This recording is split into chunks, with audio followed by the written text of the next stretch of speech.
Okay, everyone. In this lesson, we're going to learn about percent composition. And in order to learn about percent composition, first we need to really understand what is a percentage.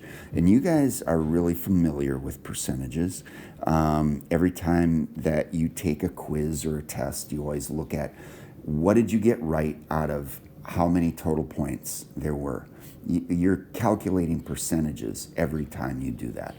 Percentages literally mean just what do you care about divided by what is the total number of things, okay?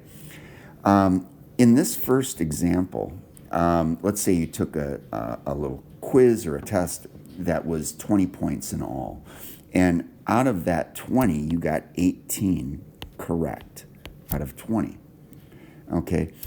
That would give you a fraction of 0.9. Okay, you got 9/10 correct. For every 1 point on the test, you got 9/10 of a point. And if we weren't looking at percentages and we were looking at per one, you would get 0.9 for every one.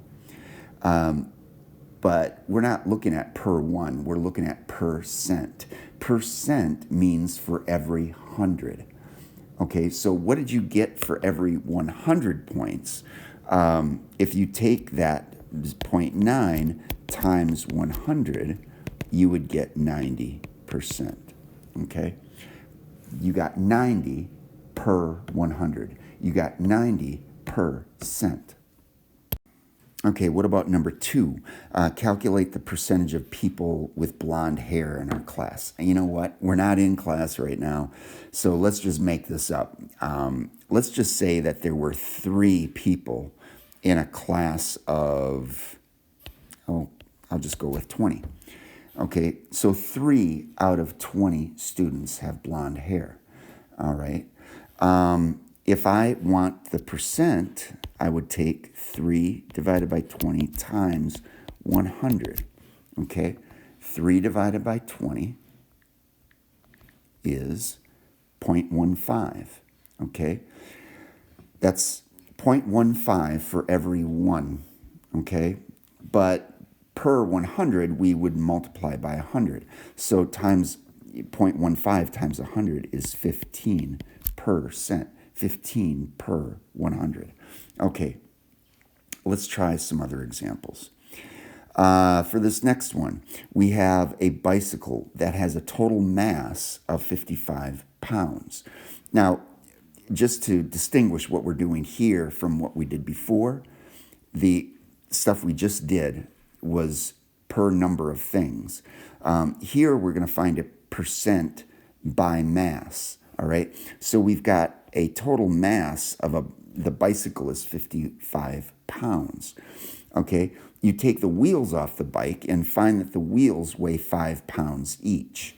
Okay, that's going to be 10 pounds total because, the wheels, there are 2 wheels on a bicycle. All right, so that's 10 pounds for the wheels. Well, 10 pounds out of the total 55 pounds, and we always label everything, times 100 is going to be our percent by mass. 10 divided by 55 times 100 equals, that's 18% is the mass percent that the tires contribute to the total mass of the bicycle.